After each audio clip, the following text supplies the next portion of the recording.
എപ്പോഴും ജതിസ്വരം പഠിക്കുന്ന സമയത്ത് അതിന്റെ ചൊല്ലുകൾ നമ്മൾ ഓരോ സ്വരങ്ങളാണല്ലോ അതിനകത്ത് പാസ് ചെയ്യുന്നത്. സ്വരങ്ങൾ ഇങ്ങനെ പോകുമ്പോൾ നമ്മൾ ചെയ്യുമ്പോഴും നമ്മുടെ മനസ്സിൽ എന്താ പറയേണ്ടത്? അടവിന്റെ ചൊല്ലുകളാണ്.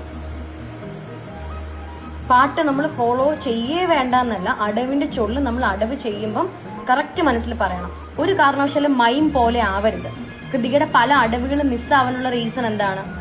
ചിലപ്പം തെയ്യെ മറക്കത്തുള്ളൂ. ചിലപ്പോ അവിടെ നമുക്ക് ഫസ്റ്റ് തോർവയ്ക്കകത്ത് ഓർമ്മയില്ലേ, തെയ് തജം തെയ് ദിതത്തെ, കൃതിക തെയ് ചവിട്ടാറുണ്ടോ? ചിലപ്പം മറന്നു. അപ്പൊ അത് ആ അടവ് കൃത്യമായിട്ട് പഠിക്കാത്തതുകൊണ്ടാണ്. അപ്പൊ ആ അടവ് കൃത്യമായിട്ട് റൈറ്റ് ചെയ്യുന്ന സമയത്ത് തന്നെ ബൈഹാർട്ട് ചെയ്തു പോവാ. തെയ് തജം തെയ് ദിതത്തെ, തെയ് തജം തെയ് ദിതത്തെ, തെയ് തജം തെയ് ദിതത്തെ. ഓക്കെ, അത് ഇത്രയും ക്ലിയർ ആയിട്ട് നമുക്ക് ബൈഹാർട്ട് ചെയ്യാം. ഓക്കെ ആണോ?